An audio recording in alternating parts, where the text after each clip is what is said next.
Morning everyone, sorry for the slightly late start. We're trying to fit meetings between meetings this morning. So warm welcome to everyone, to our councillors and Independent Māori Statutory Board members, to local board chair Mike Cohen, who's just disappeared, to our big media contingent, warm welcome. And we'll just go through apologies. We've got apologies from Councillor Anai and Councillor Stewart, who we do need to congratulate. I think most people are aware that Councillor Stewart became a grandmother. Yes, right. So joined the ranks. I know, it's nice, yeah. Welcome to the Granny Club. Welcome to the Granny Club. And Councillor Penrose for early departure and Member Taipari for lateness. So I'm happy to move those if someone would like. Madam Chair, I need to leave by 1:45 if we haven't finished. No, we're councillors. Just to set context, we're cognizant of the wider concerns, issues and passion around this issue. However, we are only here to discuss two issues today. Number one, the future port study, which is a really good one, and secondly, the unitary plan, small issue unitary plan, and I think we do need to make sure that we deal with this in a sensible amount of time because there are other meetings to be held straight after this. So I'll put those apologies. All those in favour, please say aye. Aye. Against? Carried. Madam Chair. Linda seconded. No, I was going to second because I know that Councillor Cooper was going to leave early. And she's going to leave early, but she seconded early. Fine to second the apologies. Given recent history, Madam Chair. It's okay. Whew. Right.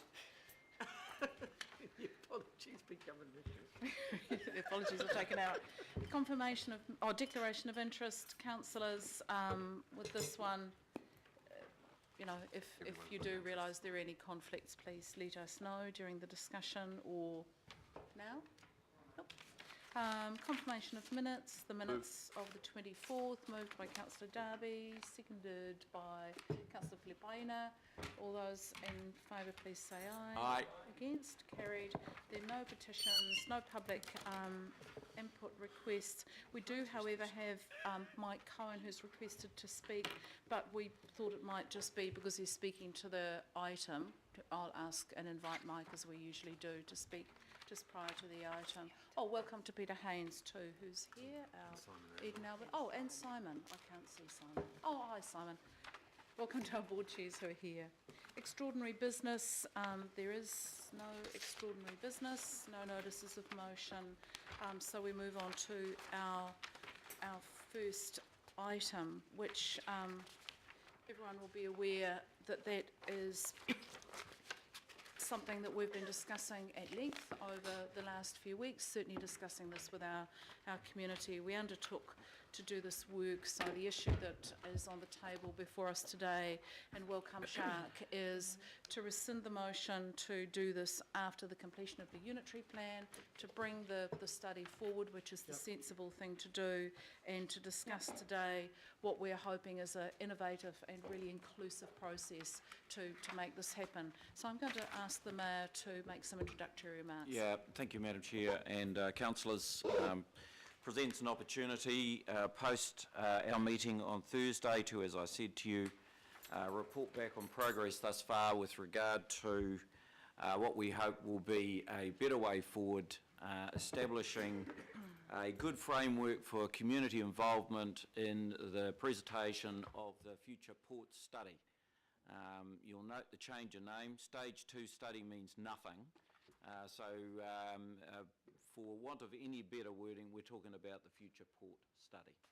So you recall at that meeting I suggested to you that it was timely to really start to develop a framework against which we can have the views of the community, the views of the ports of Auckland, and obviously our view to enable an appropriate and timely assessment of the port, its future, both its costs and benefits to our community.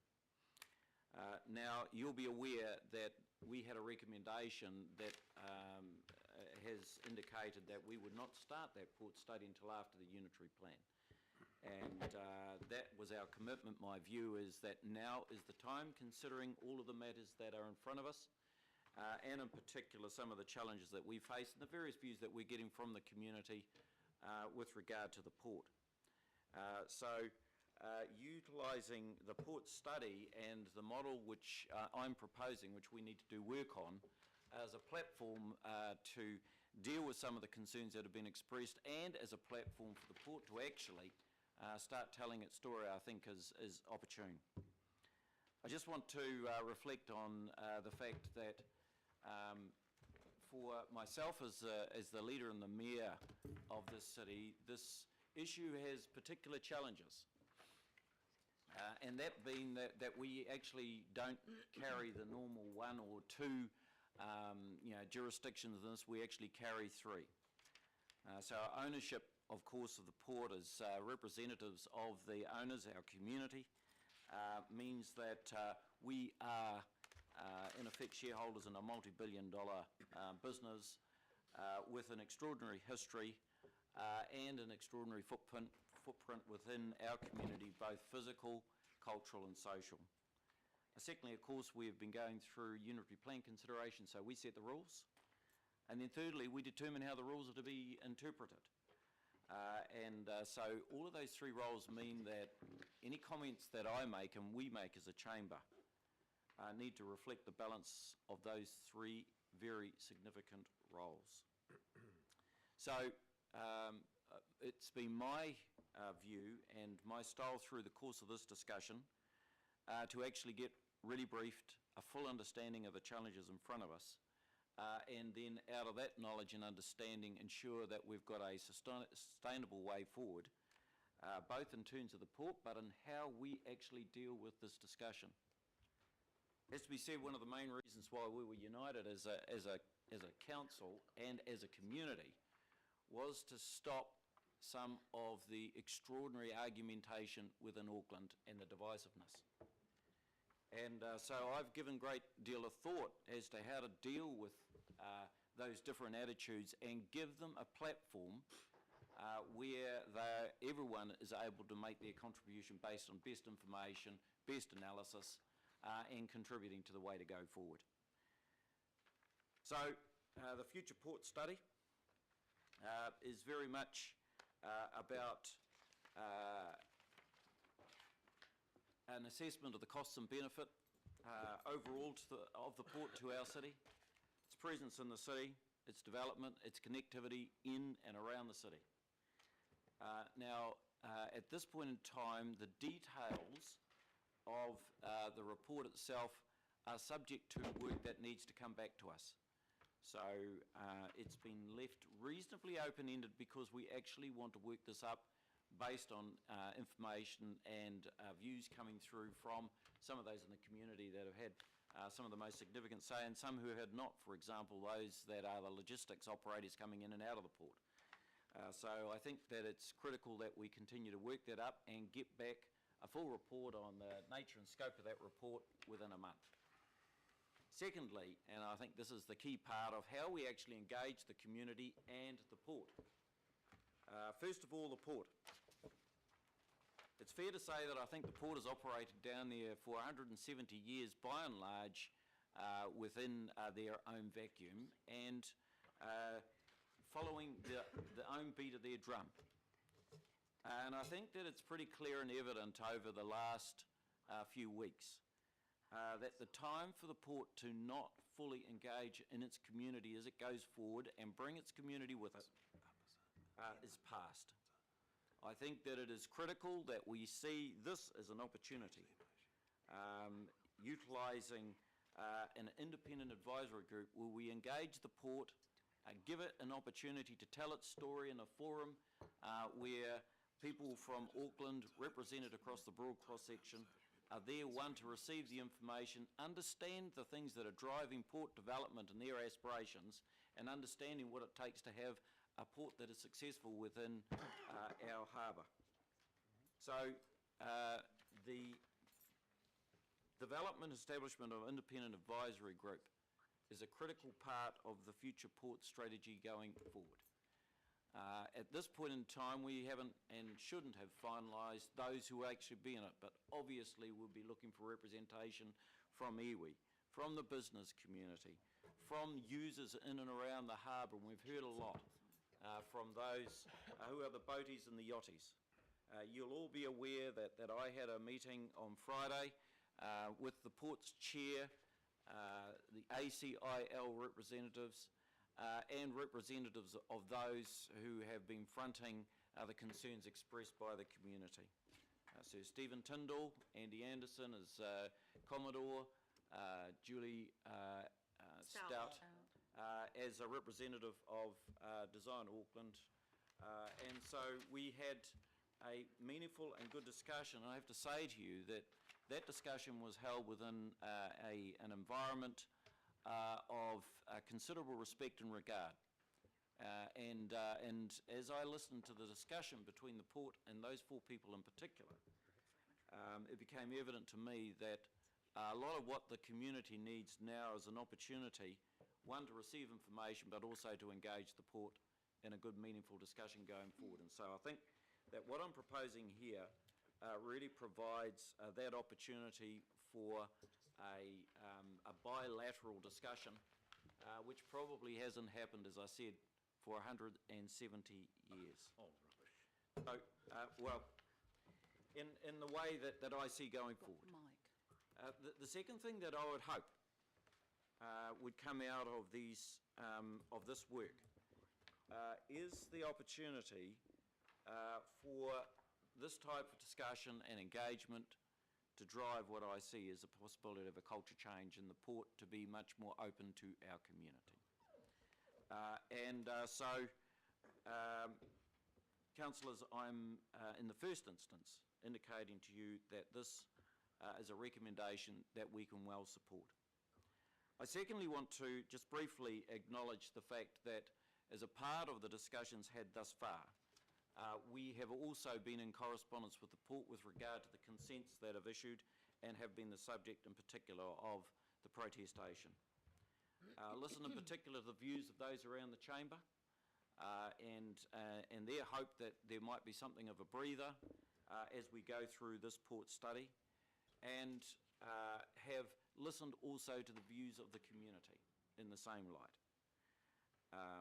It's clear and evident that when we talk about communication, it certainly would have been appreciated by myself and you all, a better level of communication at the very least relating to the consents that were issued, even though, as I've said on a number of occasions, I am very comfortable with the fact that our officers carried out the work that they were required with regard to these consents in an appropriate way.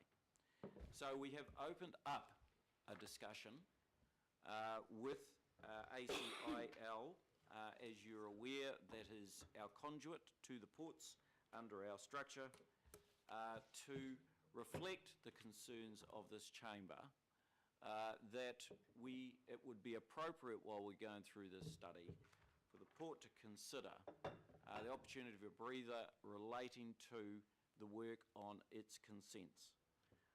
And so a letter has been forwarded to ACIL on myself and the Chair's behalf under the name of our Chief Executive Officer, setting out circumstances relating to this matter and also reflecting back to ACIL that we would like a discussion with the board of POAL in terms of having a time to reflect on the consents that have been given and ensuring that during the period of study that the Port consider whether or not is appropriate to carry out the work while we are working through on that study.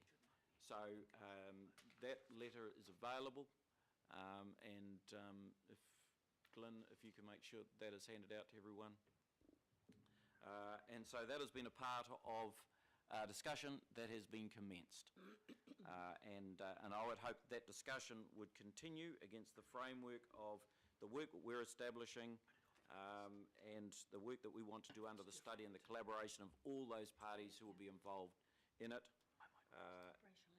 so that we can achieve what we hope will be a positive outcome from this study and from the content that we finally agree in a month's time. So, councillors, I'm proposing to you a better way forward, a platform for the views of the community to be reflected, and ultimately, of course, an opportunity and platform for ourselves to guide this discussion, clarify matters for the port, give them as clear a direction as we can in terms of the outcomes that we see from the study, and then final recommendations that we would need to pass hopefully a year down the track and no later. So, Madam Chair, I move it. I'll second, Madam Chair. Okay, that's I'd like really to move good. an amendment. No, hang on, councillors. I gave the mayor speaking rights. I can see we're not into it yet. You will remember I offered the opportunity for Mike Cohen from the local To move an board amendment, Madam Chair. Yeah, I realise that. Mike, I'd just like to invite you up. Shark, it's fine to stay there.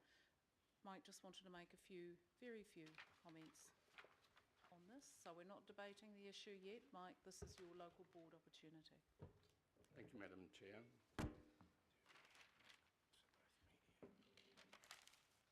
I appreciate the opportunity to be able to speak.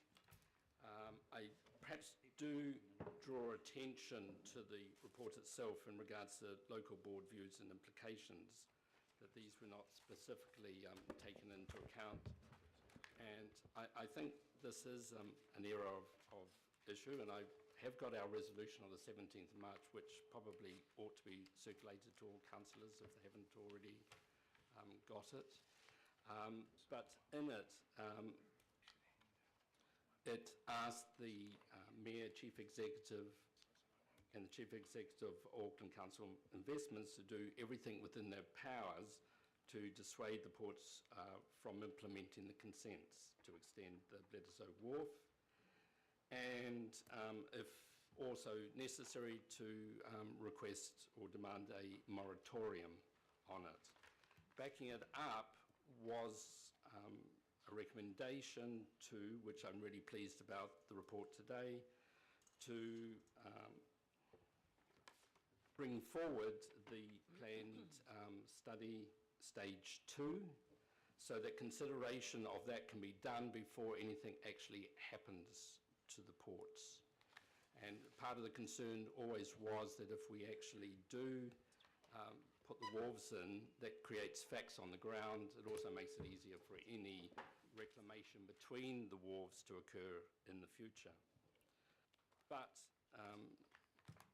I think the important thing perhaps coming out of today's meeting is that when we're looking at the harbour, we're looking at the harbour not just on the people using it, but also public access to the harbour, and that includes marginal strips and a whole range of things. We've created, and that's perhaps my concern, that the local boards, particularly Waitemata and ourselves, weren't brought in earlier, is to reduce the error factors that council can get themselves into, because there's no surprise that we're actually in this situation. We had a run of it when someone decided, or woke up one morning and decided that we needed a rugby stadium on the water's edge some years back. Let's not go back there, thank you. Sorry? Mike, There is a sense of déjà vu, though. so But let's the just point I'm leave it saying there is that we for weren't another couple against. of minutes, Mike. Yeah, I wasn't. We weren't against the idea of a rugby stadium, but that probably wasn't the case, and perhaps where the Vector Centre was better. So there is early warning from one point of view, but I think what you need to do is build community confidence, and I'm encouraged by His Worship's comments on that. That as a council we need to act in good faith, and we need to be looking at that sort of collaborative approach, so to develop that trust and confidence in the process going forward. Now, looking at what's being suggested, the one flaw I see in it, and part of the reason why we're here today, is the flawed ownership structure of Ports of Auckland. And the resolution that I've got, we recommended that the port land and wharves be transferred into public ownership. So we get a division when we're looking at Ports of Auckland, that Ports of Auckland should only be dealing with the operations, and the port land and wharves goes into some other public ownership or directly under council.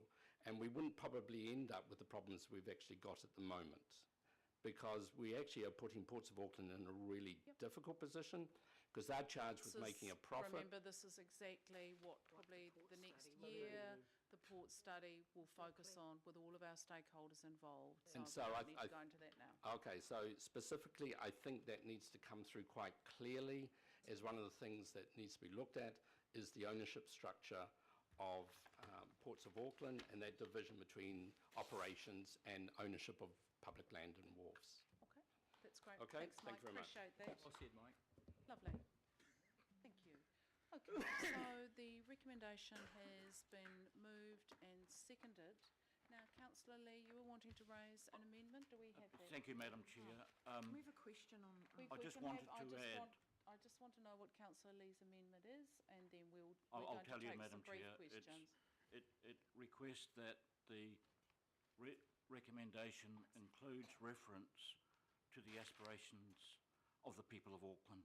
Okay. They've been left out of the recommendation for some oversight. but Okay. So remember, some oversight. councillors, remember that the actual focus of this report is that we're actually handing the process back to the people of Auckland and the stakeholders, and an ideal process. It's I actually the just want to reinforce stakeholders, that. I'm speaking, councillor. It's the stakeholders who will design the terms of reference, the process, and deal with the issues of how this will be put together. So we'll Terms of take reference come back questions. to us. Councillor Cooper, you had a question. It's just around, it's still in there and C, oh, we've got H's and A's. Yeah. In C,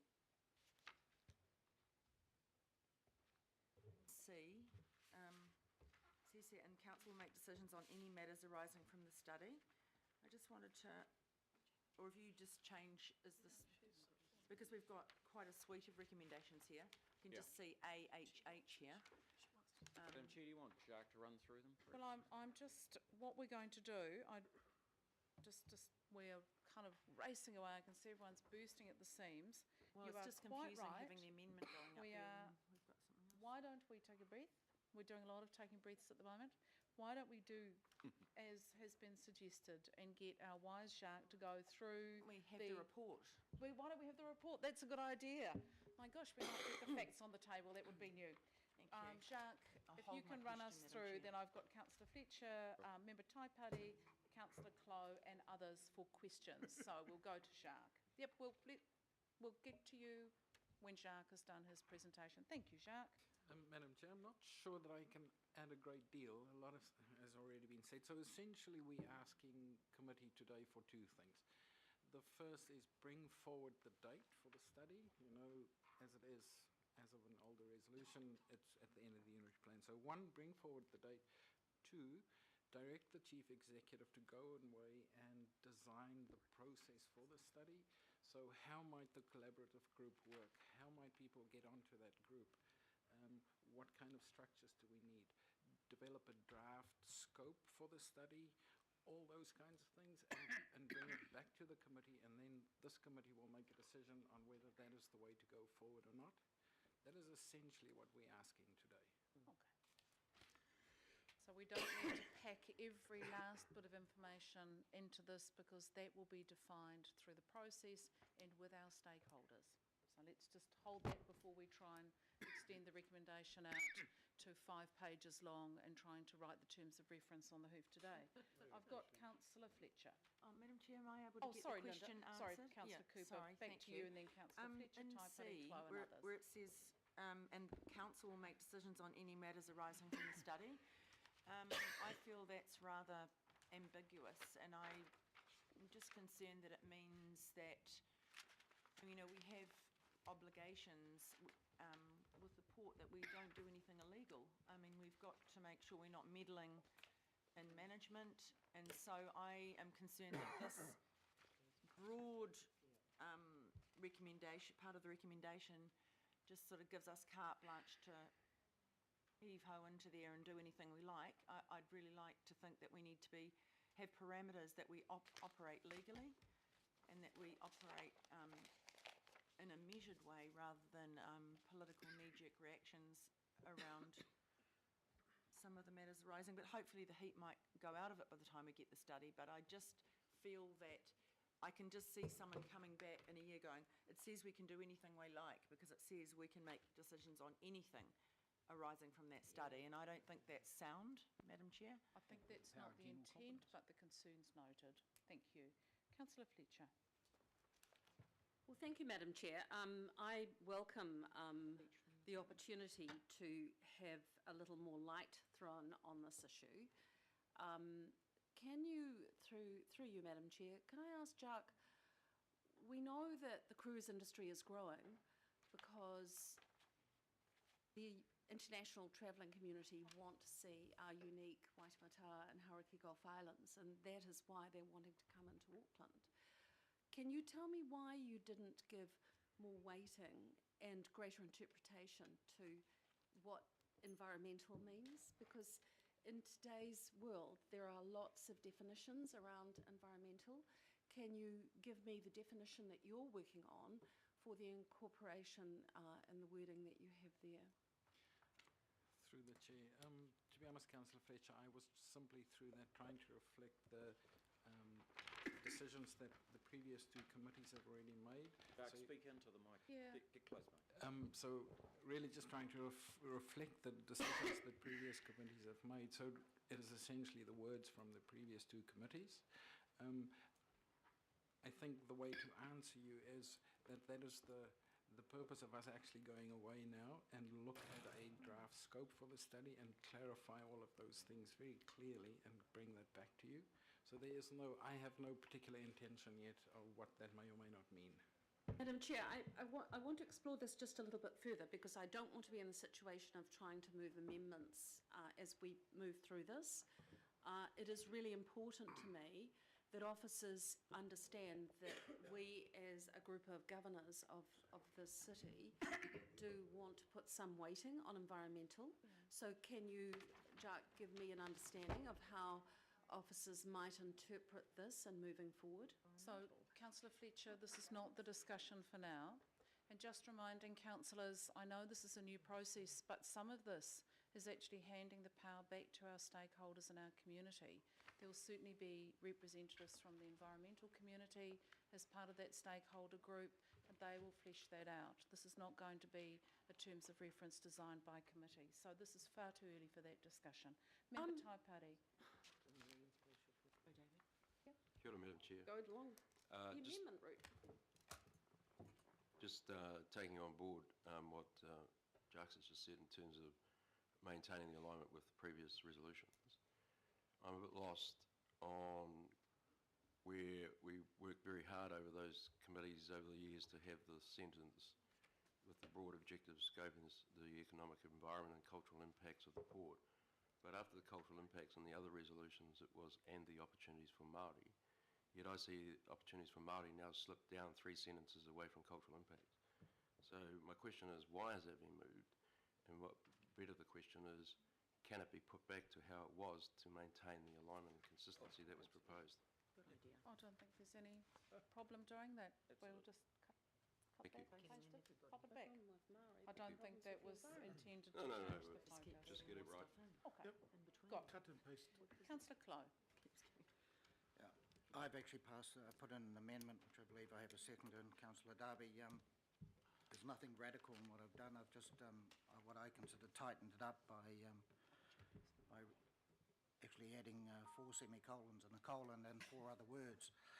Because there isn't just one objective in that resolution there. There actually are 5 objectives, and so hence I would like mine discussed at some stage as well. Can I just reflect on my amendment, adding semicolons, perhaps actually gives it a little bit better for Mr. Taipari, because if you look at that original one from the 2013, the study of economic, environment and cultural impacts and opportunities for Māori, it's like that's what the study's about, whereas I don't think that is exactly what the study's about. That's about one aspect. So I've broken it into 5 objectives, and one of them is the opportunities for Māori. So I think that tightens it up and makes it more specific. but I've added in my amendment after the issue of port location, I've added in port specialisation, and then in this second to last, the relationship between the port, the waterfront and Auckland's urban form. Madam Chair, my suggestion about the aspirations of the people of Auckland appears to have disappeared. No, we've added it in. This is councillor Close, I beg your pardon, semicolon thank 1. you. We've simply added yours in. We don't need it as an amendment, councillor. So can I whilst we're happy to now add everything in, councillors, I just, and IMSB members, I just caution you, this is us trying to now design the whole study while we sit here. All we're doing today is to say, can we move forward and not do it after the unitary plan? Can we do it now? That'd be great. And what's more, can we hand how it's done back to the people of Auckland and the stakeholders? We're falling back into the same trap of us thinking we are the font of all knowledge around this table and we will design it for everybody. How about we have a bit of faith in our community and our stakeholders who've showed intellect and passion for this area, and actually give them an opportunity to have the say. So I'm going to constrict this, and I will irritate most of you, but I make no apologies. Councillor Darby. Thank you. I think, so just going through the reds, Madam Chair, which we worked up yesterday just as refinements, I think we've captured everything there, and I think I've got a question in terms of earlier resolutions, and that was from the Auckland Plan Committee late last year, and probably Mr Blakely might be able to answer this one.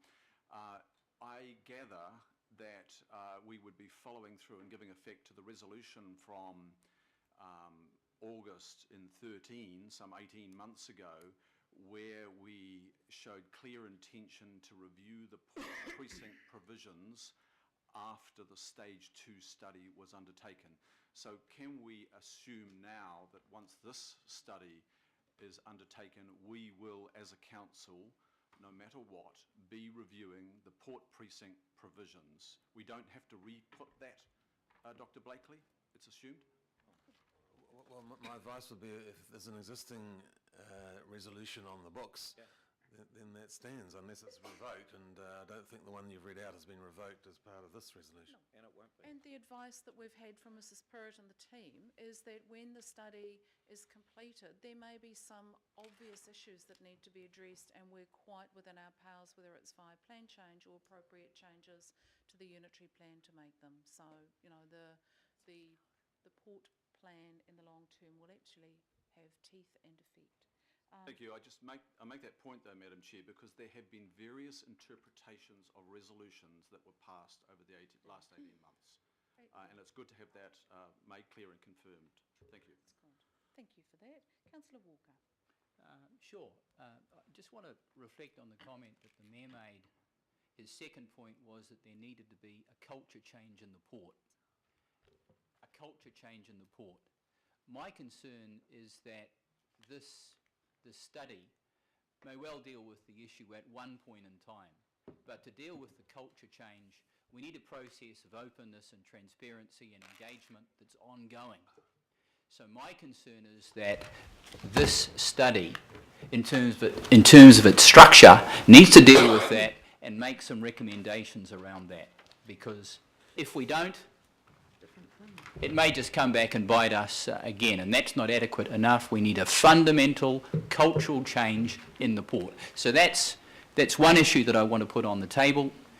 The other issue that's not here, and it just goes to a question that I'll ask of the Mayor, fundamentally, if we're going to have good faith in this process, it's absolutely crucial that the port not go ahead with the wharf extensions and, frankly, any plans for the reclamation within those wharves, which we know is complicated and anticipated. Have we had an undertaking from the port that they are not going to be proceeding with those extensions? So, Councillor, so that we can go ahead in good faith. I think it's really important that we know that. And so that's a question that I have. So the critical issue in that is the letter that's being circulated to ACIL as our holding company requires them to go through a series of steps and work with the port on that issue. That's the right process for us to go through, and that work is being undertaken. It will come back to the CCO committee, and as councillors, we'll have an update on where we're getting to with that. That's the undertaking that we're working through. Well, I guess my question was more directed to the Mayor, because the Mayor has had a meeting that included ports, and I'd just like to know where the ports have given an undertaking that they're going to stop now. No. Point of order. And councillor, Well, can I just... we can... Yeah, look, and I think that what is critical here is we are mindful, Councillor Wayne, and, you know, if we're picking up anything of our obligations here, it's to understand what we're able to do legally and what we need to do otherwise. And so we have started a discussion, and I'm hopeful that there will be a good outcome to that discussion. But to be able to come to you today and say, hey, look, undertakings have been made, you know, I just cannot do that. But what we have done is started a discussion with the appropriate process in place, where we've instructed our Chief Exec to go through ACIL and then the ports, and I'm hopeful that that will be the outcome, and we'll be working towards that end, as has been indicated by most of the councillors. But Councillor Wayne, this is quite a complicated area. And as I say, it's an area where we need to balance those three key responsibilities. So I just think that the fact that we've now got that process in train is a good start. But I think we've got to be careful about making or hoping for things to happen sort of immediately. I'm hopeful that we'll be able to work them through in a reasonable time frame, and we will keep yourselves advised every step of the way. Okay, and my third question, it's a very short one, and that's around the budget implications. That's not covered off in this report. My assumption is that because this is some work that goes to effectively the operation, the longevity of the port, that it would be covered off in terms of payment by the port. And that's exactly what will come back to us. We've asked that the budget be explained in the next stage, and that's what the Chief Executive will do for us. Councillor Casey. I was listening very carefully to the answer to my colleague Wayne Walker's question, and mine is also a question to the Mayor. I disagree with the Chair that a letter to ACIL is the right process to be gone through. And had we been given the opportunity to speak at the governing body the other day, the amendment that would have gone before the Council was to direct ACIL, to direct Ports of Auckland to cease work on Bledisloe Wharf until the future. We can do it. Councillor, we can do it. We can do it. We can direct, and he's saying we can't. Councillor Casey, can we actually answer the question? We have had the answer to this numerous times, and with no matter how frustrating it might be for many people around the table, as our wonderful policeman from the south reminded us, we actually operate within the law. We can stamp our feet, we can protest, we can be angry, and we can be annoyed, and we can be frustrated. But we cannot break the law. And if we want to risk a long-term positive outcome that actually allows us to deal with the issues that worry us about the ports of Auckland, my strong and firm suggestion is that we actually follow the legal rights and remedies available to us so that we actually land a good long-term solution. If we go off, in inverted commas, half-cocked, we risk actually losing the opportunities that we're given at the moment to deal with this issue. And it's hard to sit as governors in maturity and sometimes silence, and sometimes to wait for the legal processes to grind on. But believe you me, that end result will be a hell of a lot more successful than steaming down and demanding and stamping and screaming. That will not stick, neither will it be effective, nor will it change the current problem we've got. So we are not discussing this today. We have discussed this at length. We're discussing the long-term and long-term future report of the port, and we'll move on. Councillor With Cashmore. respect, Madam Chair. Councillor Cashmore. With respect, Madam Chair. I hope it There is is. a letter that's been written to ACIL that I have not yet seen. And it's being passed I am around. suggesting that that's one method of dealing with this, that the Mayor thinks is the right method, and obviously you do too. I don't think it's the right method. Councillor, I am going to stop you right there. It's not what I think. We seem to have an awful lot of bush lawyers around this table. I actually happen I to have the legal advice that says we can direct ACIL to do something. And can I have that legal advice? It's a council-controlled organisation. Indeed, we Councillor. can direct them. As the chair of the CCO committee, I'm actually very clear on how we work and what our relationship with the ports are and what our relationship with ACIL are. It's very clear to me that until the legislation is changed or until the law is changed, we operate quite correctly through ACIL. What we haven't done until this time is actually deploy the levers that are available to us strongly enough. And we have every intention of doing that, and that is what that letter signals. And Point of order, Madam Chair. No, I don't think you can call a point of order, Councillor. I'll listen to it, but I'm ready to move on. Can I have the legal advice that says we cannot direct a council-controlled organisation? Councillor, I'll second we that. can direct... Well, we don't... We're not really seconded. What we'll do... Oh, boy. We are kind of forgetting we're just losing our way here a little bit. So, let's split this into two. It's absolutely clear that the letter has been set out with strong legal advice in a way that actually follows due process and will probably get us a jolly good result in the end. That letter is, I understand, is being circulated as we speak, so it'll be coming your way shortly. At the CCO committee, which is the right place for this discussion to happen, that's the committee that does direct and interact with our council-controlled organisations. At that committee, that's where we'll discuss this issue. It's the right place for that discussion, Councillor.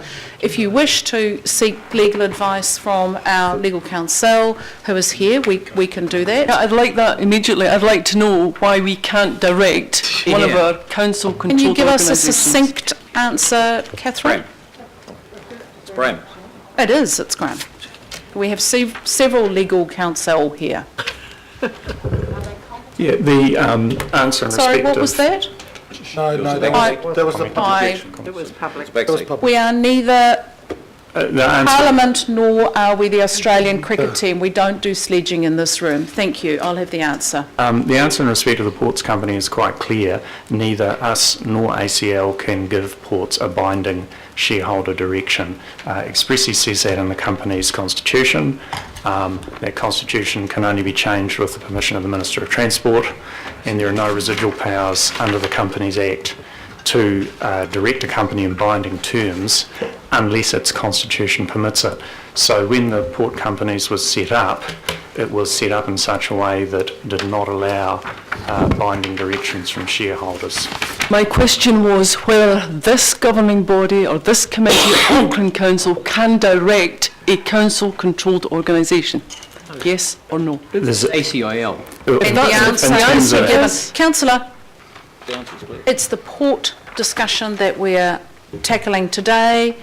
It's the port relationship with ACIL that it was requested and has been answered. That's it. Hasn't been answered. My question through you was to whether we can direct ACIL to do something. The answer has been given and accepted. Hasn't been given. Point of order, Madam Chair. Councillor. Point of order 3.3.2, the chairperson to decide. And I'd ask you that if the member keeps objecting, she needs to have the standing order available and the number that she's calling. So are you willing to make a ruling on that, Madam Chair, that we can't have people having calling point of order unless they can quote the actual standing order? I think that's fair enough. We do make a bit of a play on points of order around here. Thank you for quoting the number. I'm going to invite the member to attend the CCO committee. You're all invited, where the follow-up from ACIL will be discussed. We will move on. Councillor Cashmore. Thank you, Madam Chair. Just two relatively simple questions. The first one is, with the CEO doing the terms of reference, I presume that will include the memberships coming back within a month. Will that also include the time frame for the actual report itself, for the study? The Mayor's nodding. Absolutely. Critical. As a shark? The second question is probably to Dr. Blakely, and that is, how is this study going to relate to the unitary plan and the work that's been done by the panel there? The way I see it, it's running in parallel, with not a lot of, if any, interface, but I'd like an explanation from Dr. Blakely, please, if that's possible. Well, Madam Chair, if I could ask Penny Perrott to answer that. Yes. Should ask for federated farmers to be involved as well. Exporters. Shippers Council. So it's a parallel process. It really depends on how long the study takes, but the reality of the situation is that the hearing on the Port Precinct in front of the Independent Hearings Panel is in 6 weeks' time. So if there is anything that comes out of the study that identifies the need to amend the unitary plan, what we would then need to do is to prepare a plan change to notify as soon as the unitary plan became operative in September 2016. Because as a council, we have had our rights to amend the unitary plan through variation removed by the statute that set up the hearings panel.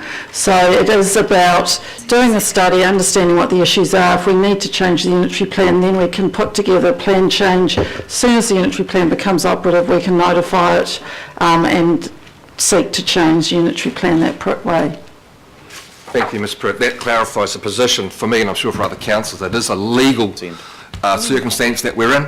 This study will run inside it. It may inform the process after the unitary plan has been adopted, and we can then make adjustments as the study has directed, potentially. One of the reasons why we're going to do it after the UP.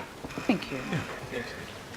And I've got question from Councillor Clow, and then question from Councillor Fletcher, and then Councillor, let's go Wood and Brewer. Let me just get everyone. Yeah, we are straying a little bit. Remember, this is just questions. Yeah. Uncle Tom Copley. Okay, sorry, Councillor Clow, floor's yours. I'm just saying I don't need to actually have a specific amendment. My 4 words have been put up there, which is port specialisation as part of the Upper North Island port study, and the waterfront is just really completing to make sure we wrap it up from the Harbour Bridge to along Tamaki Drive, so that we're doing a holistic view. And people are happy with my colon and my 4 semicolons. I just think it just tightens it up a bit. So I'm happy to not have Councillor Clow, I've missed your semicolons and your inappropriate capitals, which I think we do too often. Thank you. So just to let people know, this is not the be-all and end-all. This is going to be a different process. This is not a prescriptive, if it's not in here now, it's not going to happen. Our stakeholders are going to raise a whole lot of other stuff that they want to see discussed. So this is not a, speak now, forever hold your peace. It's not going to be discussed. Councillor Wood. Oh, thank you, Madam Chair. Well, just in relation, I've got a couple of questions. Firstly, there's a Port Development Plan 2007. Is it envisaged that this will take over from that document? No. Well, it's not. It's not, you say. Not will it supersede that document? Not as I understand, but that's a very good question for us to have clarified, the relationship between this document and that document. Okay. And you've got I've got the feedback in relation to the unitary plan hearings panel.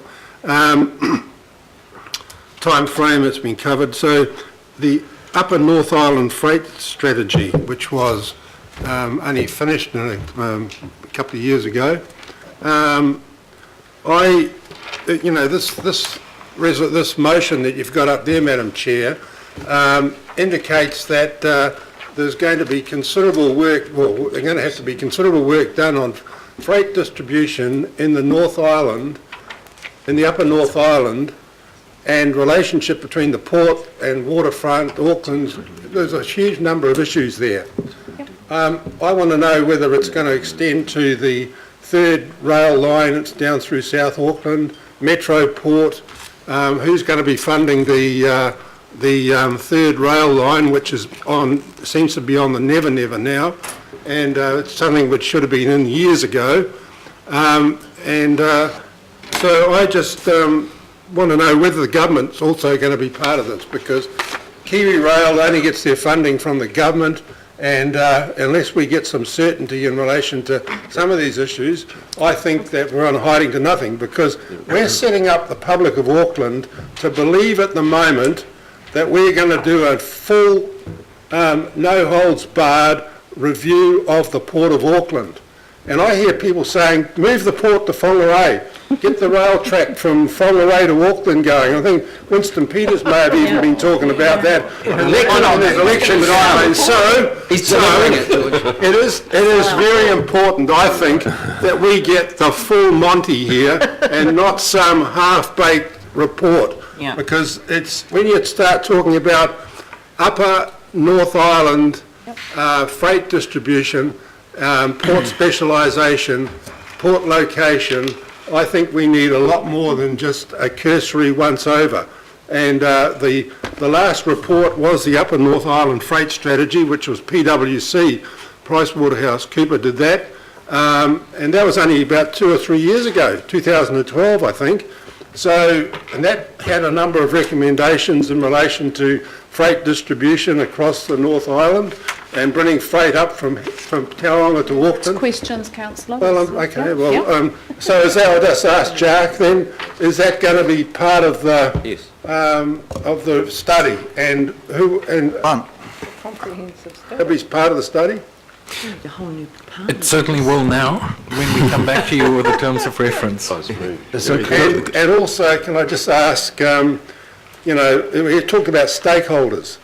Are the public of Auckland going to be able to input into this review? Because I think there's a lot of people out there, mums and dads, have got views on the ports of Auckland at the moment, and I think they should be able to put their views forward. So will that be happening, Jack? Again, I think that was the whole reason we did not want to bring some recommendations to you about how we're going to go about this, which is why we're asking, give us this month to go and design all of that and come back to you with a comprehensive answer, a thought-through process of how we can do this. I don't want to say yes or no now, because we need to do that thinking about how that might work. Okay, so those issues that I've raised in relation to the interdependency between the three North Island ports will be part of that reply. Thank you. So could I add to what Jacques said? We want to ensure that the collaborative group has the best possible information available to it. And for example, on Friday, the Mayor and I were at a Upper North Island Strategic Alliance meeting in which we had a briefing from Ministry of Transport, who've done a whole study quite recently about all the projected freight movements, effective movement to larger size ships. So all that information we now have, and we'll make that available to the group. Thank you. Thanks, Councillor Wood. Councillor Brewer. Oh, thank you, Madam Chair. I've just got a suggestion that, that as one of our notes here, I think it would be good for the public minute that we include something along the lines of that the committee notes that the Mayor has written to ACIL encouraging, quote, Ports of Auckland to hold off doing any further work in regards to the wharf extension until the Stage 2 port study has been completed. I think something along those lines, even as a note, would be, could be a direct quote from the second page, second to last part of this letter. And so I invite you to consider that, because I think that would be useful, because most people reaching for these minute, you know, would struggle to see what progress has really been made at a tangible level, and I think that's an important element. And I think it also reflects what a majority of councillors, when we had a good discussion with the Mayor after the governing body in Orewa, that most of us, although there was some disagreement as to the time frame, but most of us landed that there did need to be a cup of tea to show some goodwill as this process begins. Secondly, I just wanted to just explore what Councillor Cashmore and Ms Purritt were talking about, and that is our position over the future planning provisions, given that this is the future port study, and where we have where the Ports of Auckland last week or the week before said that that they were adamant that they're going to carry on with their wharf extensions, but they were open to ongoing dialogue with us about our planning provisions in the unitary plan, and I accept that we've been advised that formal mediation between the parties over the port zone and the classifications within has finished, but I just want to hear if there's any opportunity, and I know there's tight planning and legal constraints in this, as to whether we can enter ongoing dialogue or discussions inside that formal unitary planning process, given the willingness of Ports of Auckland to look at those again. I suppose my fear, Madam Chair, is that refined port zone, where we did improve on the pre-2013 zonings around non-compliance, restricted and restricted discretionary, will come back to us mid-next year in the same place that we landed as a committee last month. But this governing body has since heard from the public and might reject it, and we're back to where do we go from there. So I hear that let's go through the process and then let's potentially retrofit the finalised unitary plan. My suggestion is instead of revisiting this and possibly putting that zone where we landed back to vote, and it could fail, if the unitary planning committee land on that one, is there any opportunity to look at that classification zoning, potentially pulling back and growing that non-compliant zone before we go through the ratification of the unitary plan process and potentially lose it? Okay. My understanding is that we are, that our evidence has already been lodged on that one. The reality is, Councillor, as you put it so correctly, the final decisions do come back to us. So we will make the final decisions on the unitary plan, and we also have the ability at the end of the study to make any amendments to the unitary plan that we deem necessary to fit in with the study. So any questions you have around the legal ramifications, I suggest that we talk about that in the unitary plan section of this, because just to make very clear, and it's probably worth restating, we do take our legal advice in confidence around our mediation stance in the unitary plan, because it seems rather inappropriate for us to debate that in front of the other side's lawyers potentially. So we don't want to risk showing our hand on any of this, Councillor. My advice to you, if you wish to pursue that any further, we do so in the confidential section. Okay, thank you. So I've just got Councillor Walker and Councillor... Point of order, Madam Chair. Councillor Casey. You asked for me to quote the standing order as necessary. I'll quote it now. It's Standing Order 314.4, and it says misrepresentation of any statement made by a member or by an officer or employee of the Auckland Council. The Chair said that this council cannot direct ECIL to do something, and I sought legal advice on that position, and I still haven't had it. So that's the standing order. Can I have that legal advice now? Is anything correct? Councillor, our legal counsel gave us that legal advice. Didn't he talk about the Ports of Auckland? No. I'm talking about ACIL, a council-controlled organisation. He said both. I appear to be at a completely different meeting, Councillor. It was very clear that we have neither the ability to instruct our port company, nor do ACIL have the ability to instruct the port company, and we've done exactly what's available to us. We have sent the letter requiring ACIL to seek clarification on a number of issues from the port company. So there is nothing more we can add to that legal advice. The issue is you are saying we cannot direct, this council cannot direct a council-controlled organisation. And I'm saying we can. And we are directing ACIL to work through the issues in the letter. We can direct ACIL to work these issues through with the ports of Auckland, but we cannot instruct ACIL to fire the port company directors, if that's what you're getting at, which is the issue raised. So this council can actually direct a council-controlled organisation. Thank you very much. As you can see in the letter. It's very Request clear. is the word here. Request is the word in the letter, not direct. Wow. And we're into semantics now, Councillor. Councillor Walker. Sure, it's a question, and it's somewhat related to the issue that Councillor Casey just raised, and that is, can the council, which is the 100% shareholder of ACIL, replace the directors of ACIL? CCO reviews you.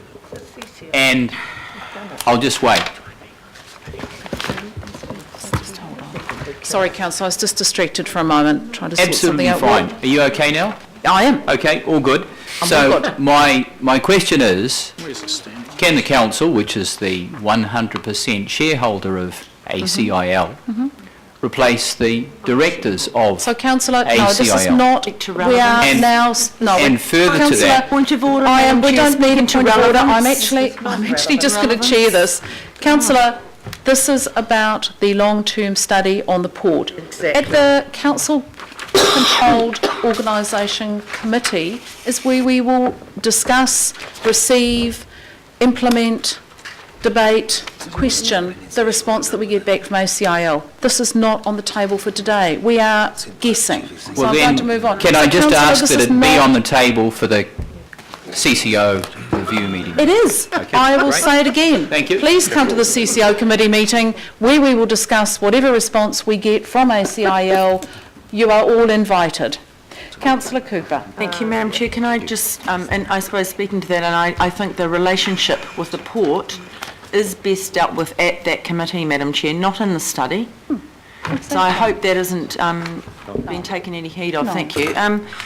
Just in terms of going back to C, would you be willing to add after matters arising from the study within its legal powers?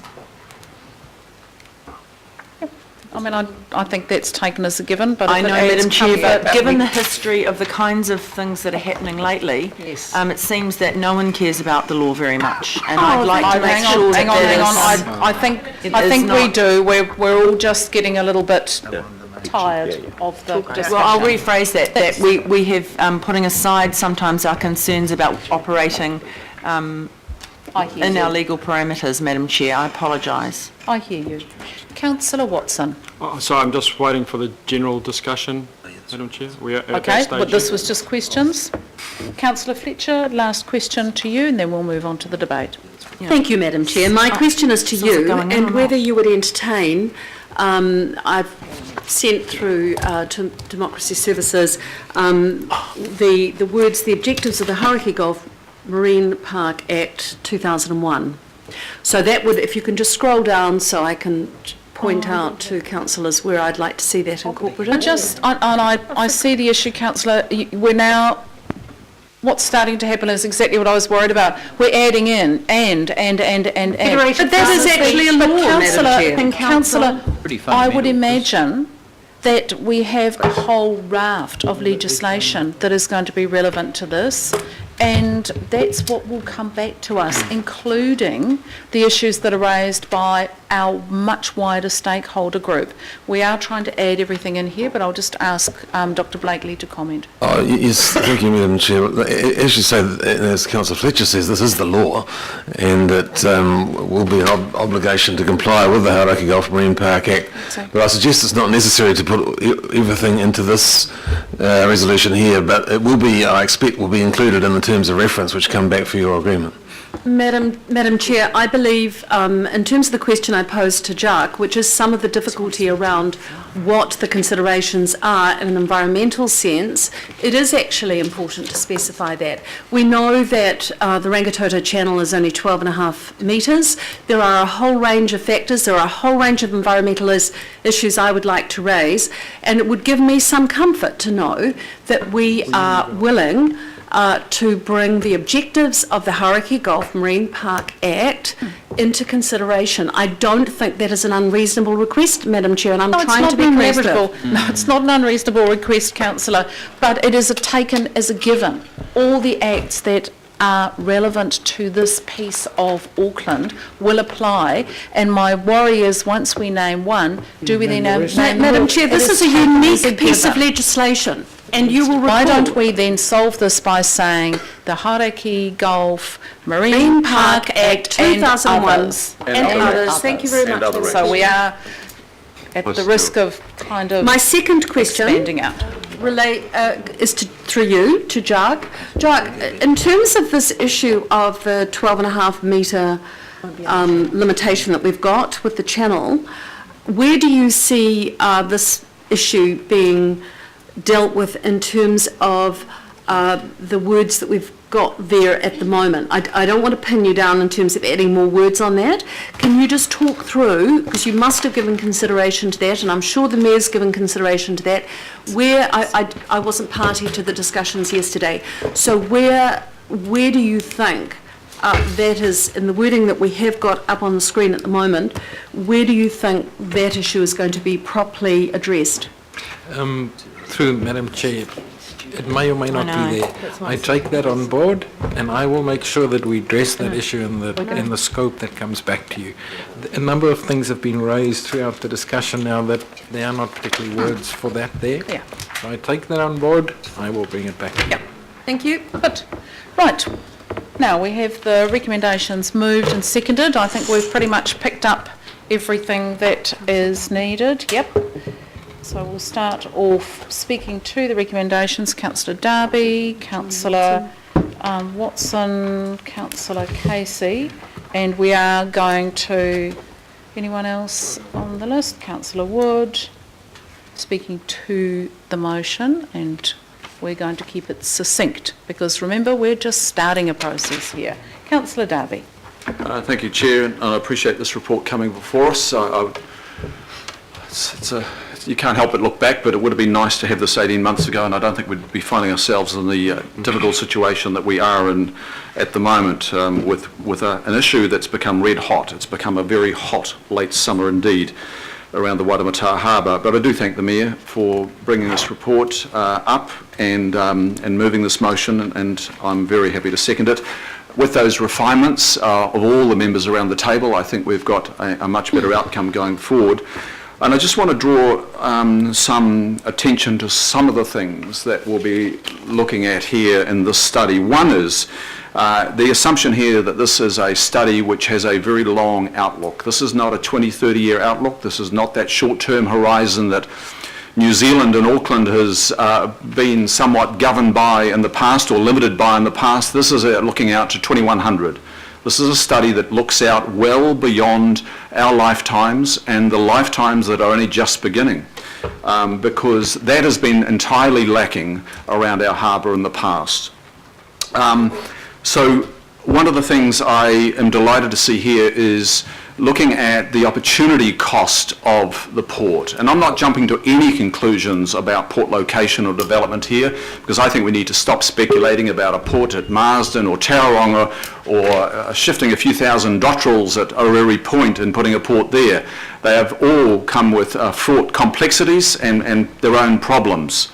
So let's see what this flushes out. If we do this work well, we will set Auckland up well for the next century and the centuries beyond.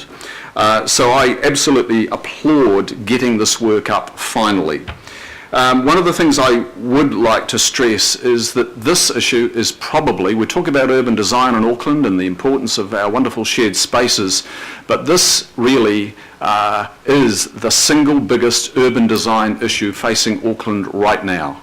Nothing comes near this particular single issue. There are many important urban design issues. Nothing compares to this. The port has had 150 years of as-of-right occupation. very few questions have been asked over those 150 years. It's just been incremental ad hoc creep into the freely navigable and much enjoyed waters of the Waitemata. And I think the message now is that that is not okay. It is not okay for incremental creep to occur, that we need to say to ourselves that this is, it's unsustainable, and the Waitemata is not something that can be replicated. And the irreversible damage that occurs through reclamations and extensions are significant. They will come back to bite us, and they're coming back to bite us right now. I'm also cognizant of the work of UNISA, and the Mayor attended a meeting on Friday of the Upper North Island Strategic Alliance. We'll be working with that body. We do need to bring the government into our study, and many members have reminded the absence of a national port study. We've seen the absence of a national port study for both seaports and airports for decades now. We need to be urging, as we do this work, this government to be bringing some attention to the dire need for a national port study. And I also want to draw some attention to this letter that is going out. And this is an overdue letter as well, because in the last months, I've realised that our 100% owned port entity, owned by the citizens of Auckland and through our guardianship, we have somewhat less visibility of that entity than we do of our, I think it's 22.9% interest in Auckland International Airport, where you have a publicly listed company complying with stock exchange listing rules, and the transparency that is necessary there of that company is greater than the 100% entity which we control. That's not right. We need much greater visibility of this particular asset of our city. So going forward, this is a very necessary body of work, and I applaud all those that have brought it here, not the least being the citizens of Auckland who gathered on the water and on the end of Queen's Wharf 2 Sundays ago. Thank you. Thank you, Councillor. Councillor Watson. Thank you, Madam Chair, and I certainly would echo those sentiments of Councillor Darby in terms of this port study, and I'm sure it's going to be well received by all those group and the public at large. However, I would add one proviso to that, Madam Chair, and that has really come about as a consequence of some of this information we've received today in this item. I would suggest that for a lot of those groups and the public at large, that the news of the port study, which I'm very sure will be passed here today, if there is no accompanying guarantee that the work will not be halted in the interim. And for me, these the two issues at the moment certainly are intrinsically they're linked. You can't really assume or be hopeful. Hopeful was a word that was mentioned a couple of times here, that the right response will come out. And the reason I say that, Madam Chair, is that just yesterday, I mean this is yesterday, in the Herald opinion piece, Mr Gibson was quoted with respect of the port study, and he said, quote unquote, if the council's port study finds a better alternative, if this study finds a better alternative to these current extensions, then we'll remove them.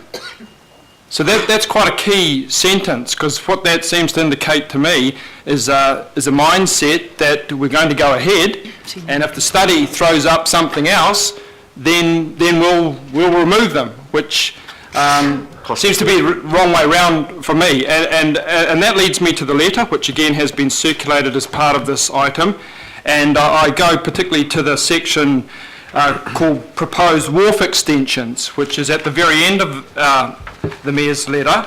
The CEO's letter. It's signed off by the CEO.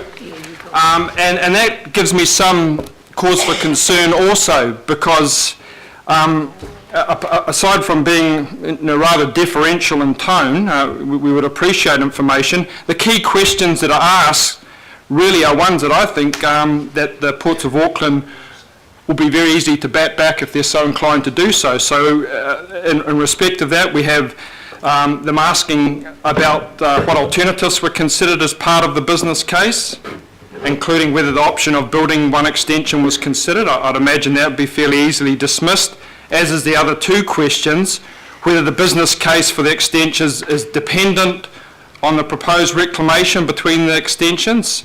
The answer to that is obvious, as is the last one. What's the necessity for undertaking the construction of the wharf extensions now? Well, I think in light of the comments of Mr Gibson and the large page ads that were taken out, and incidentally I thought we had directed them to refrain from that while this matter was being discussed. I thought it was one of the points that we made during the meeting. Well, okay. I made that point. They are all questions that the ports will have absolutely no difficulty in refuting in terms of holding up their works. Same with the qualifiers. So the second to last paragraph, if the construction of the wharf extensions are not time critical, I would request ACIL encourages Ports of Auckland to hold off. Well, they've already said they are time critical. They already said there is an urgency about this with regards the big cruise ships that are coming in. So far, 2 out of 2, we're progressing down the line of, yes, we need to get on with this work, and we will be doing this work. And similarly with the last point, which is the request that ACIL will ensure that Ports of Auckland has a stakeholder management plan in place. Right, your time, you've got about 30 seconds, Councillor. Okay, so what I'm saying, Madam Chair, therefore, is that this letter doesn't cut it, and the key parts to do with the wharf extensions can be easily rebutted by the Ports of Auckland.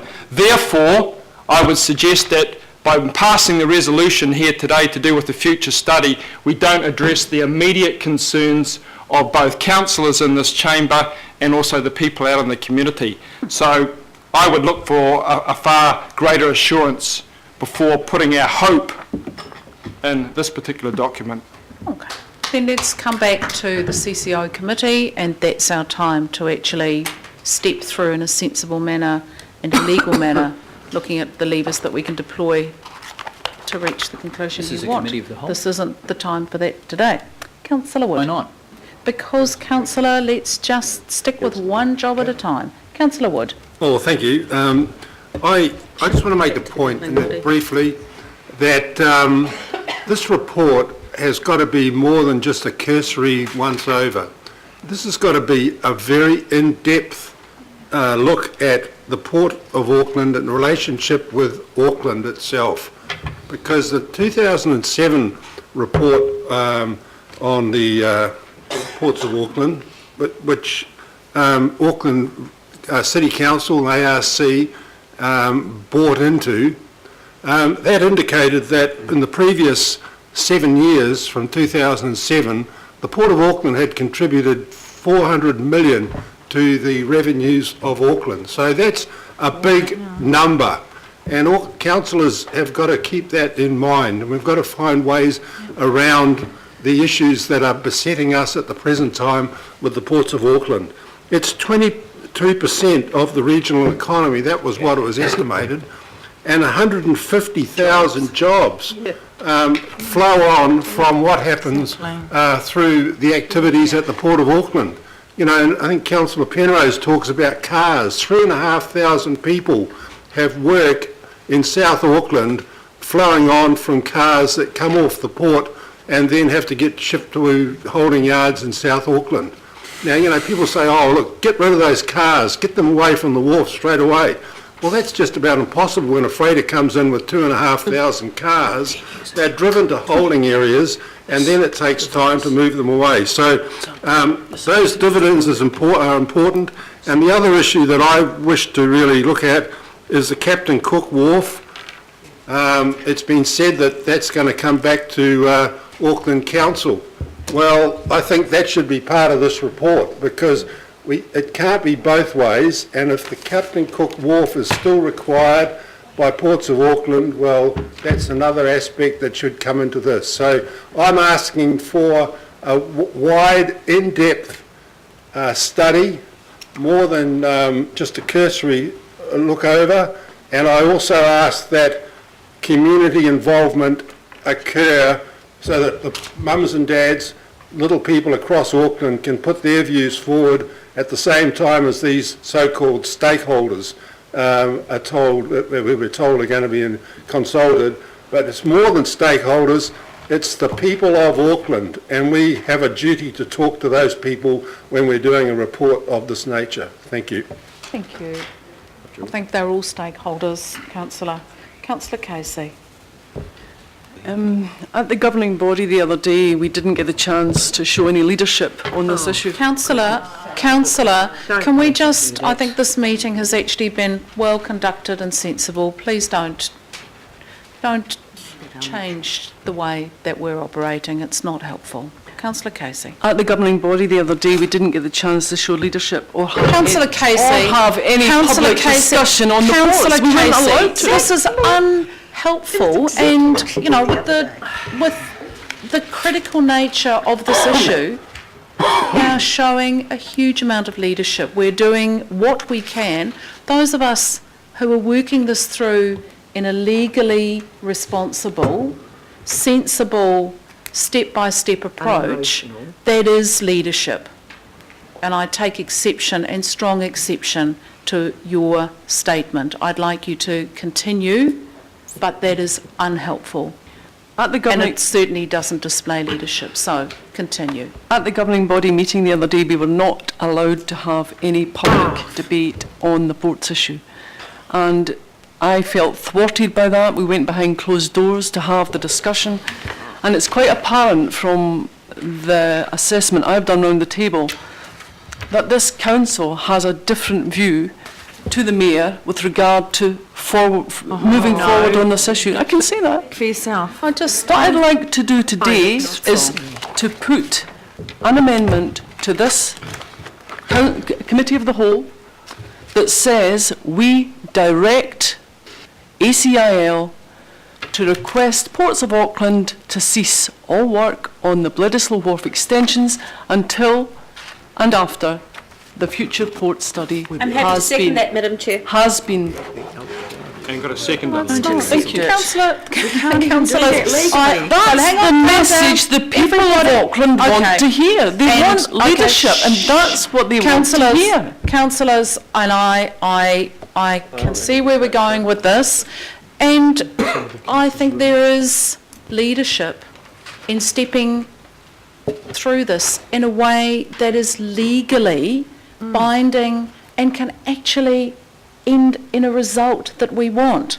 Leadership is not simply waving a banner or putting forward recommendations that are not legally enforceable. It's tempting. We all like to be able to do things every now and again that make us feel better for that nanosecond. However, some of us actually understand that governance is about doing the hard stuff and making it stick for the long term. Councillor, that is not a recommendation that has any legal foundation. I've already clarified that. We can direct ACIL to do whatever we want, and that's what I'm suggesting. It's not a recommendation that I'm going to accept. We have written to ACIL, we have initiated the process that is going to have a good legal outcome. I'm very clear about that, and the councillors around the table are clear about that.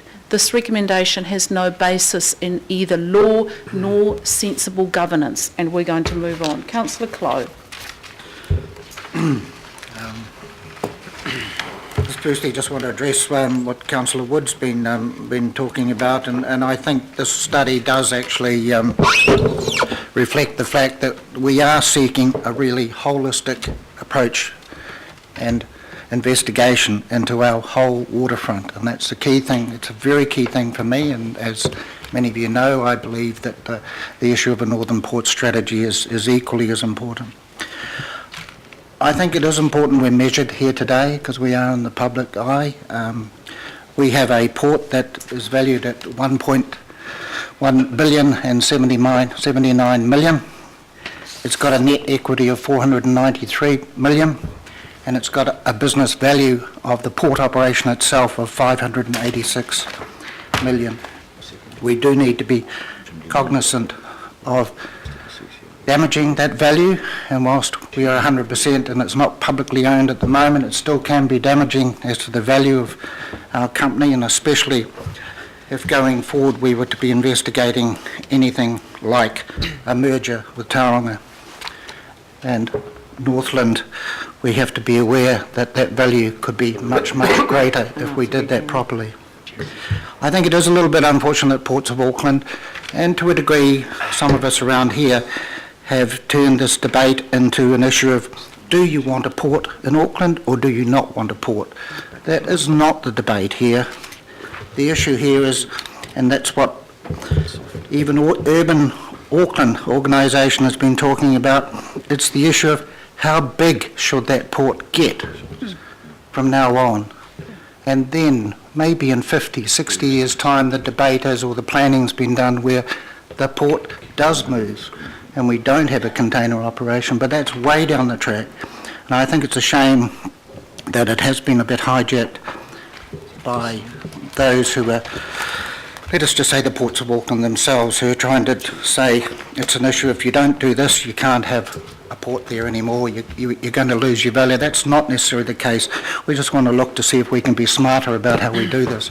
Maybe we can get the bulk goods off the wharf and we only have containers in 10 years, in 15 or 20 years, so it just becomes a container port, which may be acceptable to Auckland for another 50 or 60 years, or forever.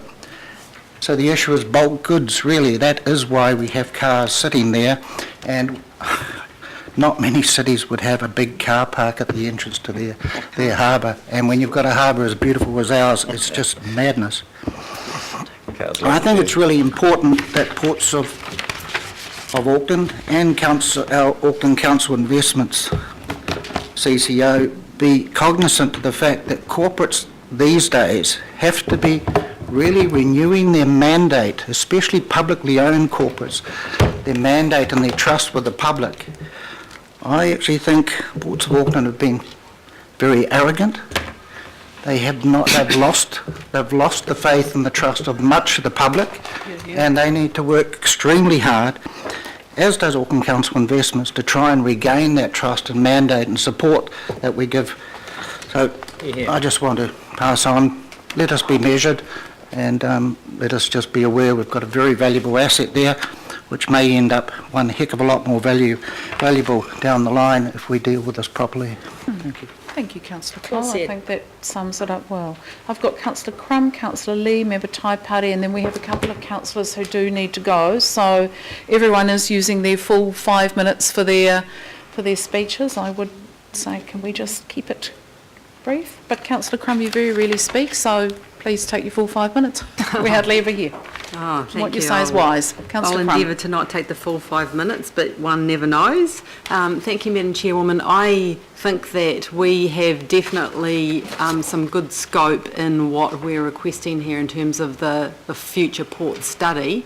Given that we haven't traversed the scope, yet we've included so many aspects of what the scope could cover, everyone should be happy in that regard.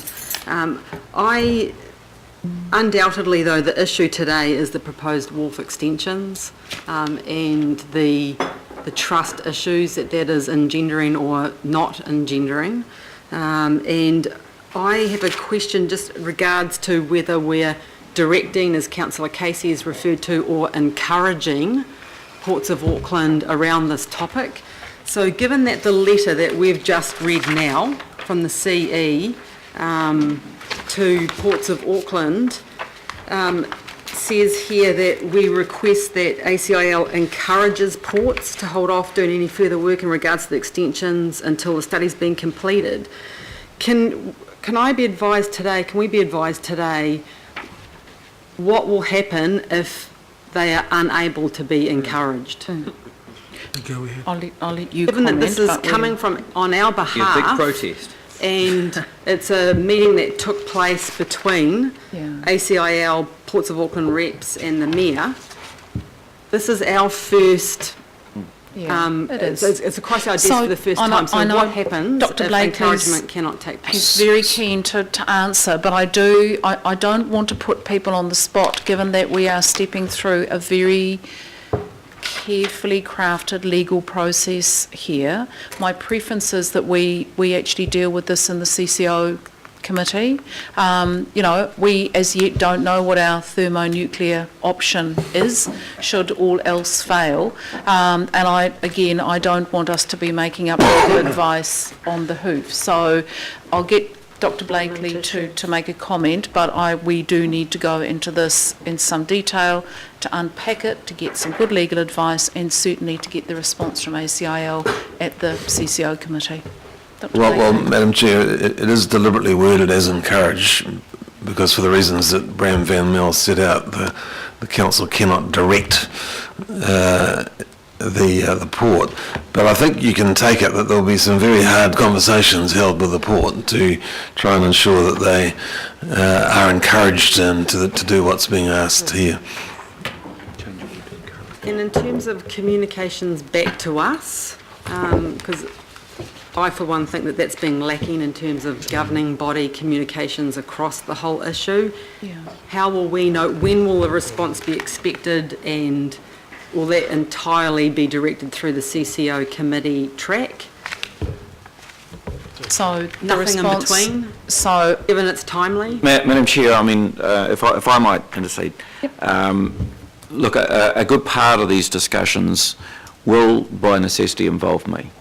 And so I will be endeavouring to ensure that we keep the councillors as well appraised as possible and with as much frequency, and certainly no decisions about how we might go forward in terms of the way in which the discussions ensue will be taken, certainly binding in any way at all, without all of us being part and parcel of that discussion.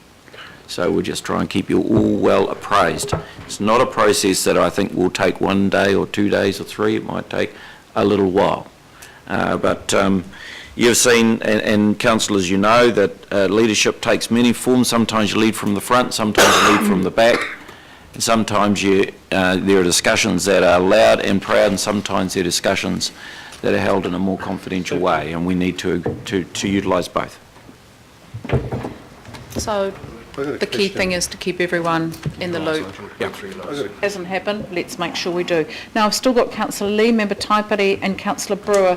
We've had 3 speakers for the recommendation. I will just call, however, and just clarify who's going to speak against the recommendation. I just had a question before you finish then. Very quick question, Councillor Wood. Well, my question just relates to the Auckland Regional Plan Coastal and the Port Precinct and the Regional Plan Coastal Central Area, which goes back to 1994. Will all those, and the licence to operate and that Port Precinct 1A, will that all be covered in this work that we're doing? Yes. As to how it all, the history. Okay. Oh yeah. Okay. And more. So I just need to identify, we've had 3 speakers for the motion. Are we going to have speakers against the motion? Madam Chair, technically, I wish to introduce an addendum, so that kind of puts me outside the for or against. Another amendment, councillor? But I'm actually for, but it is to introduce an addendum, and I haven't spoken. Well, okay, if we've got an amendment, I am going to, I've got, as I say, Member Taipari and Councillor Brewer. We can probably take 2 quick, but we have undertaken to be brief and focused at our meetings. Thank you. I'm just going to give Member Taipari the opportunity to speak. No, I think I'm before Member Taipari. You were, but I thought you wanted to do an amendment. Addendum. Addendum. Well, okay. Whenever you, okay. Whenever, whatever. Okay. Why don't we hear from Member Taipari, and then we'll take your addendum amendment. Member Taipari. Thank you, Madam Chair. Thank you, Councillor Lee. Madam Chair, I just want to say that yes, we will be supporting the recommendation as we did in the last 2 occasions, and we accept that this is all about stage 2. Why in stage 1 where Māori were missed out, we don't know, but we strongly sought to have them recognised as a role that they'll have in Auckland, a role they have with the economy and the cultural interests that date centuries back. And so this report is well overdue, and I just want to acknowledge the leadership for actually bringing it forward.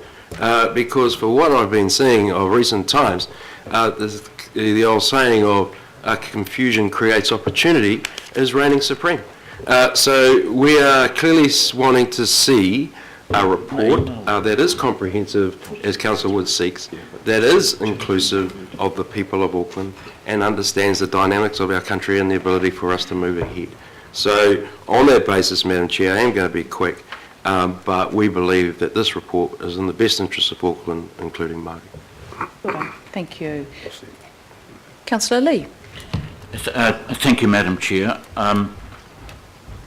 I wish to move an addendum, a pro forma, because obviously I'm not the author of it, but the addendum reads, request that the Mayor, Chief Executive and Auckland Council Investments Limited continue to do everything within their powers to encourage the commitment of Ports of Auckland to not proceed with exercising resource consents to extend Bledisloe Wharf B2 and B3 until such time as the port future study has been completed and Council has had the opportunity to consider study recommendations, public feedback and determine the long-term future of the port. Point of order, Madam Chair.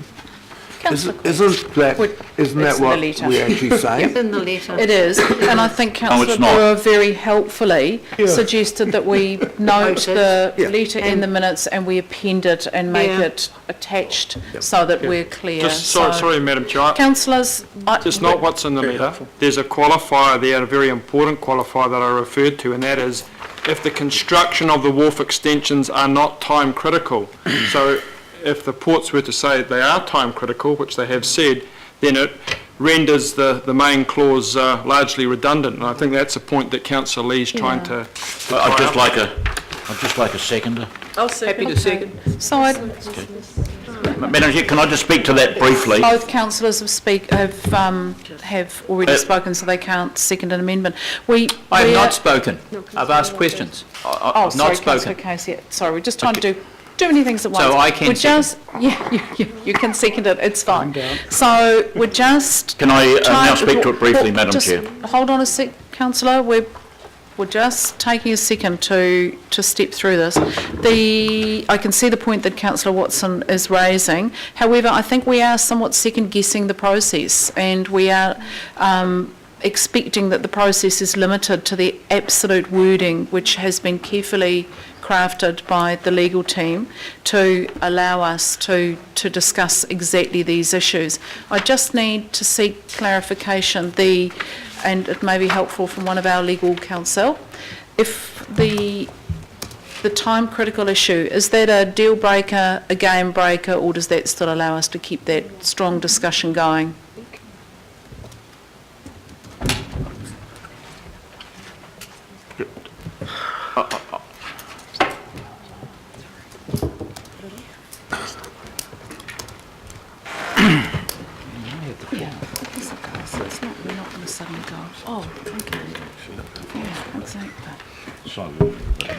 Sorry, I was a little distracted while I was just managing just a couple of conversations that were in flow. Could I get you to just repeat the question? So just to clarify, Catherine, the point that's being made and the concern raised is that within the proposed wharf extension portion of the letter, that we have the sentence in there that says if the wharf extensions are not time critical, etc., and the concern expressed by the council is that this is a possible deal breaker, i.e. if the port company come back and say they are time critical, we fold our tents and go home. It's my understanding that this wording has been carefully chosen, but certainly does not preclude our ability to carry on that discussion. We're just asking for legal advice. That's right. It's certainly designed to flush out any proposition from the ports as to their perspective of the time criticality of the process. But what that means is when it comes back, then we'll get a sense of where they've got a line in the sand and what our next step will be in an appropriate manner. Right. I don't think it prevents them at all responding to what's a very clear request and a very clear sentiment expressed in the letter. So not everyone might agree, but from the chair, I think we've dealt with that issue. We've got the letter noted, and although, Councillor, we understand the the sentiment and agree with the sentiment and your recommendation, it's not necessary and it is duplication. But Madam Chair, can I please take speak to your that time now, to please? speak. Yep. Thank you.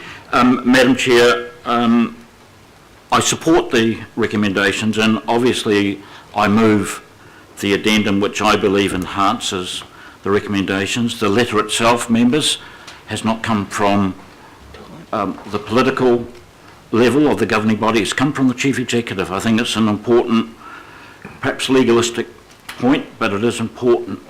The addendum really expresses a political view which supports the Chief Executive's letter. Madam Chair, I think it's time to steady the ship and to pull back from tearing each other apart, and that requires give and take from both sides. In terms of the letter itself, I think it is too little too late. However, as the Mayor has alluded, it depends what is said face to face in the room in these matters, from my own experience. And therefore, it's a case of whether there's velvet in the velvet glove or something rather firmer. But we shall see. Proof will be in the pudding. Just to speak very generally about the study, it's obvious that the harbour and port have a interrelationship, but that the port, in the end, if it keeps on expanding, will overwhelm the harbour. So it's a balancing act, and it's been a one-sided approach since the 1860s. I think we're getting the message from the public that that must come to an end at some stage, and some stage soon. In terms of leadership, the structure, the ownership structure and governance structure of the Ports of Auckland has become more convoluted. Since the Super City, we have yet another level of a board, and in terms of leadership, there's quite a lot of it, but they're all doing different things.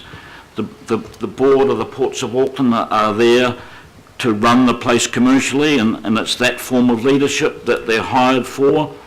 ACIL has a kind of a governance come commercial approach, and then there's the committee and the council itself. But at the top is the Mayor and the governing body, and we're there to give strategic direction and to express the views of the public, to channel the views of the public, and that's how democracy works. Our speciality, if you like, in leadership is doing that, not running the port, but telling the port, hey, there are limits to your commercial role because the people of Auckland have a stake in it, and that the environment, as Councillor Fletcher has mentioned, is considered so important that after many, many years and much debate, the Hauraki Gulf Marine Park Act was passed by Parliament to give an extra level of protection to the Gulf and the Waitemata Harbour. And our role is to remind those leaders of the port that there are limits past which they go at their peril. In terms of the law and regulation, there was, we have to remember that the Ports of Auckland is a relatively new creature as a commercial entity. For well over 100 years, the Democratic Harbour Board ran the port and ran it very successfully and commercially successfully as well. However, the public did have a direct say over the Harbour Board and could kick them out if they didn't want them. In the past, the public, most of the public, were okay about reclamation. Auckland went in for large-scale reclamation. Sydney, on the other hand, didn't. But that's our history. But as I said before, there is a signal coming from the people of Auckland that enough is enough, and that there is a line that should not be crossed. And I think we have a role as elected members to listen to the people. At the same time, we have a role to protect the status and integrity of the Auckland Council, and you don't do that by dragging its name through the mud. So we have to think about all of those aspects and, as I say, steady the ship, reassure the public and get on with all our other work. And I think this issue is by no means over. It could get a lot worse, but hopefully this will be a step in the right direction, and I ask members to reinforce the Chief Executive's letter with something that has come from the elected members of this council. And I think the wording been written by Councillor Darby is very fair and reasonable, and I'm happy to promote it. Thank you. Thank you, Councillor Lee. I'm not particularly bothered by this. It is duplication, because that's exactly what the letter has recommended, which is, and I agree with you, it is time for us to steady the process. It's what I've endeavoured to do today by remaining within the parameters of our level of governance and within the law. And I think it's good to see that we're all agreeing now to stop tearing ourselves to shreds and starting to step back into the governance role that we are required to perform. I think what we could do is maybe move the note down. Councillor Brewer, you are the last speaker. I am going to suggest that if we do, deal with this recommendation, which it seems people may well be of a mind to deal with, that we then place and note, and we note the letter attached in the blah blah, so that the two are linked together. Otherwise, it leaves this hanging, and for anyone reading our minutes, they may well be confused and think that we're just starting the process. And I think by linking the two, that's very useful. Councillor Brewer.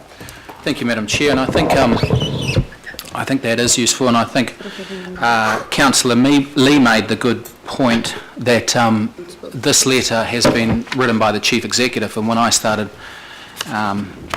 bandying it around a bit like Neville Chamberlain, I noted that it was that it was from the Mayor, but it is indeed from the Chief Executive, and as you have highlighted, it is it has been carefully crafted from a legal perspective, but as we all know, what people are also wanting to see is the political leadership, and that's what we as governors are here to provide.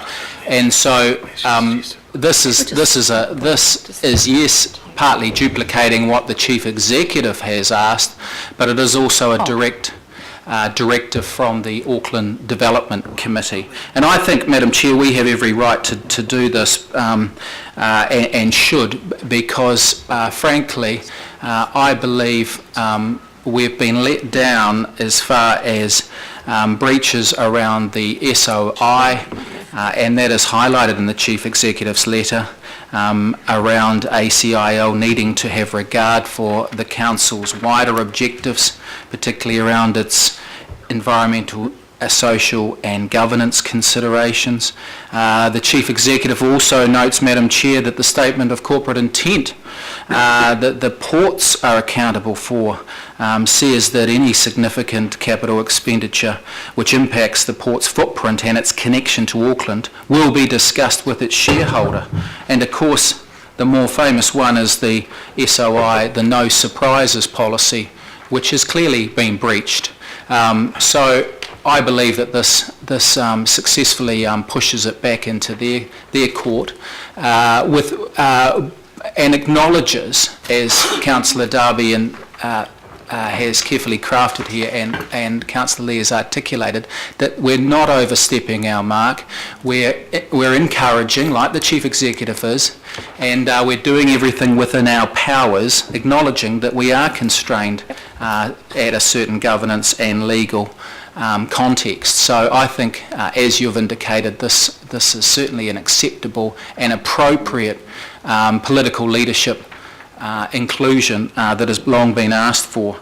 And I suppose I really encourage the Ports of Auckland, Madam Chair, to come back not only in response to the Chief Executive's letter, but particularly to this directive to encourage from the ADC today, definitively, decisively and in a timely manner.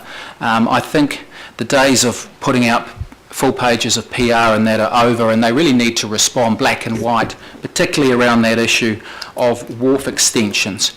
Because I think it's fair to say, Madam Chair, in 2013, for those of us that were around this table, when we unanimously slapped on a non-compliance directive on that port zone until the completion of the unitary plan, none of us envisaged that we would be delivered up in surprise last month two proposed wharf extensions that were set to be built in the coming weeks of 92 and 98 metres. That was not in the spirit of the relationship we have with the Ports of Auckland ACIL. We agree. So that this directive certainly puts it back on them.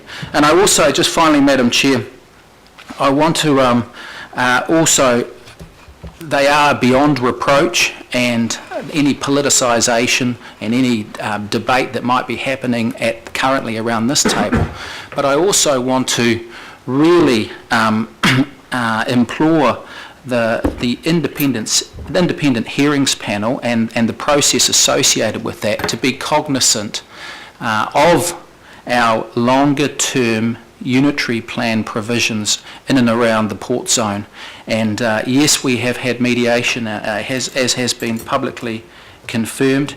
Yes, we have put our position, which some of us voted for, which was about tightening up the reclamation rules. We're starting to head back into. But they also, but this independence hearing panel, Madam Chair, they need to be cognisant not of the position that we adopted last month, but of the public sentiment this month. An extension of time. The public sentiment this month. We the do fact need to that move on. that we have that most of us now believe that we need to tighten up our position around and the fact that the Ports of Auckland, Madam Chair, have moved its position as far as it's now willing to talk in a collaborative way about the future reclamation rules. So where we landed in an official context is not where we are now, and I'm calling on the Independence Hearing Panel to reflect that. Otherwise, we're going to relitigate this in another month, Councillor. in another year. It would be good before we need to finish the meeting to actually get to the unitary plan portion of the meeting.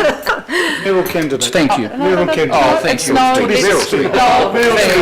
Thank you very much. That gives the Labour Party 3 candidates. That gives you 3 candidates. We've done so well up to now. We're just about there. We're just about there. So, Alf now supports 3 Labour candidates. Can we just... councillors, please. Not a Labour candidate. For God's sake. We're, some of us are just a little bit tired of the Madam Chair, issue of people started screaming at me. I didn't. Can I just reassure councillors, I think there is indeed an iron fist inside the velvet glove that is that letter. So let us not forget that. We have some very, very clear things that we wish to achieve in that. I've rolled that recommendation, councillors, into the list of recommendations. For clarity, we're now going to put those recommendations. All those in favour, please say aye. Aye. Aye. Against?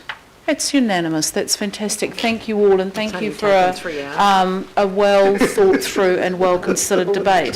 Can we record that as being unanimous? I think we could. Why don't we put that unanimously? Agreed. Thank you. We could have a division, Madam Chair, just to make it extra clear. We didn't. So, councillors and members, we're going to just take a 5-minute adjournment. We then need to just deal with the unitary plan part of the process, and I will just call a 5-minute adjournment. Oh, should we move what we might do, councillors, we'll just move the recommendation to go into confidence. I hope everyone's paying attention.